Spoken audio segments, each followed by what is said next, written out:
Do you enjoy chilling tales and terrifying stories? Then step into the darkness with CryptwinkHQ. Watch more spine-tingling horror stories now. And don't forget to subscribe and hit the bell icon before it's too late.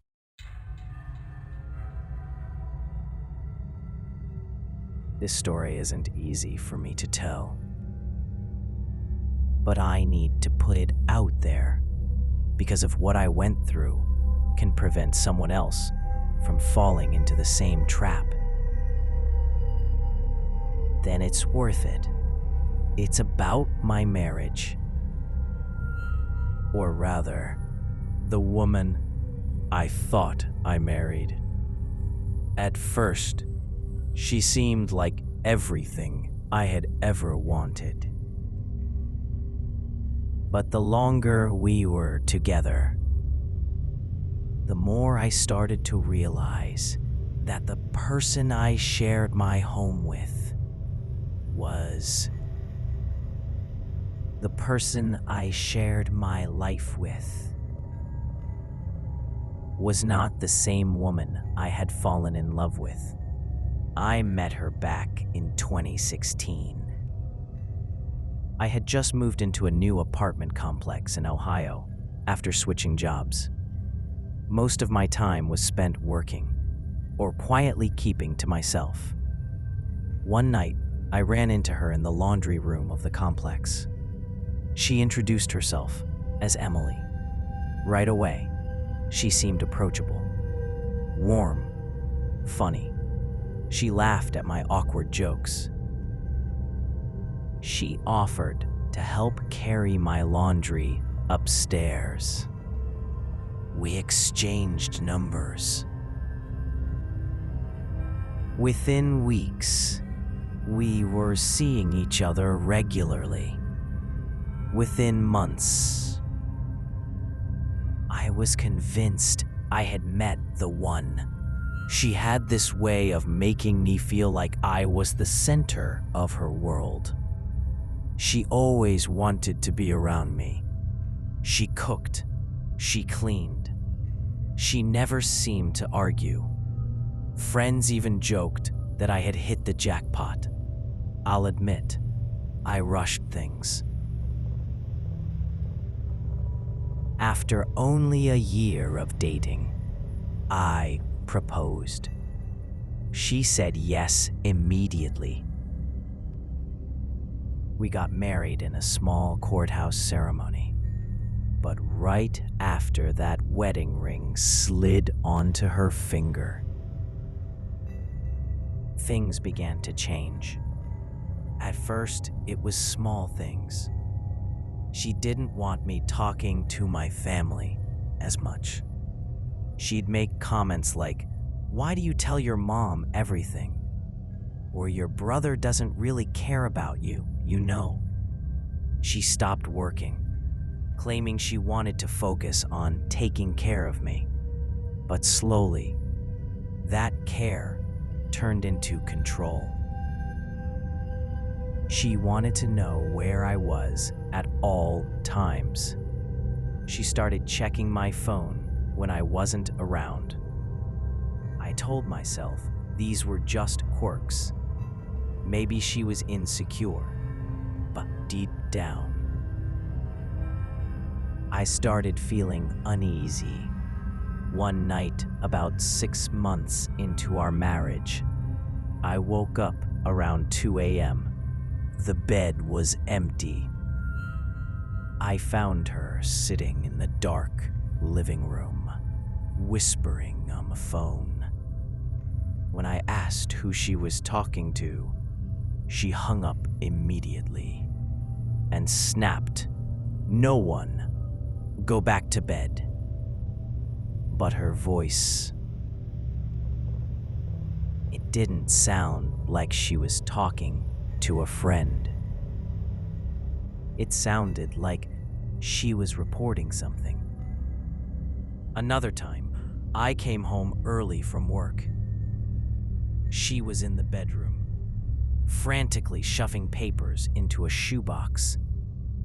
When she saw me, she froze. She forced a smile and said it was just old bills.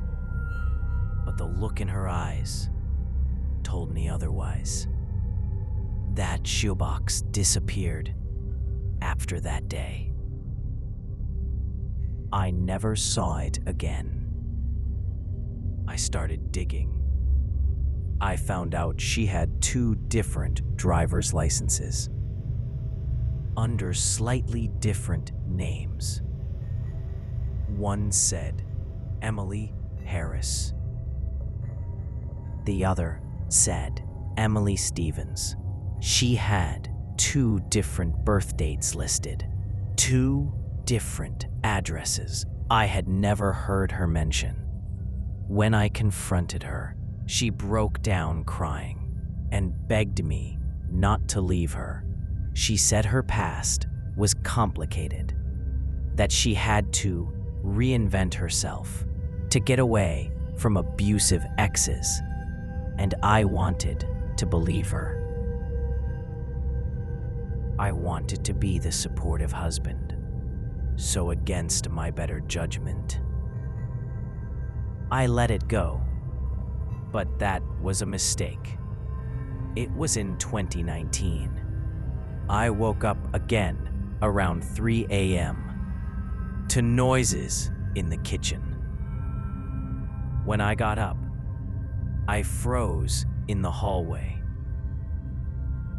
because I saw her standing there with a knife in her hand. She wasn't cooking. She wasn't. She was just standing in the dark, staring at the blade. When she noticed me, she smiled like nothing was wrong. She put the knife down and said she couldn't sleep. But from that night forward, I stopped sleeping well myself. Things got worse. She started talking in her sleep, mumbling things like, "He doesn't know yet," or "I'll finish it soon." I would shake her awake, and she'd look at me with this blank expression before rolling over. Her mood swings became explosive. She went from sweet and loving to terrifyingly cold within seconds. One time, she screamed at me for over an hour because I didn't answer my phone while at work. Another time, she locked me out of the house for coming home too late. The breaking point came one night when I was going through the closet, looking for a box of old winter clothes. Tucked in the back was a hidden folder. Inside were documents, bank accounts under different names, fake IDs, and even a passport with her photo, but a completely different identity. And at the very bottom was something that made my blood run cold. It was a marriage certificate. Not ours. To someone else. While she was still with me, I confronted her again. This time, she didn't cry. She didn't beg. She just looked at me with this chilling calmness and said, "You were never supposed to find that." That night, I left. I packed a bag and drove to my brother's house, where I stayed for weeks. I filed for divorce immediately after. And when she was served the papers, she never contested it. She just disappeared. To this day, I don't know her real name. I don't know her real age. I don't know what her intentions with me were. But sometimes late at night, I'll catch myself wondering, what if I haven't found those documents? What if I had stayed with her longer? And worst of all,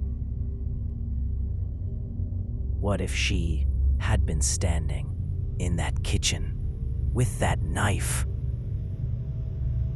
Not just staring at it, but waiting for the right moment to use it. So if you ever think you've rushed into something with someone who seems too perfect,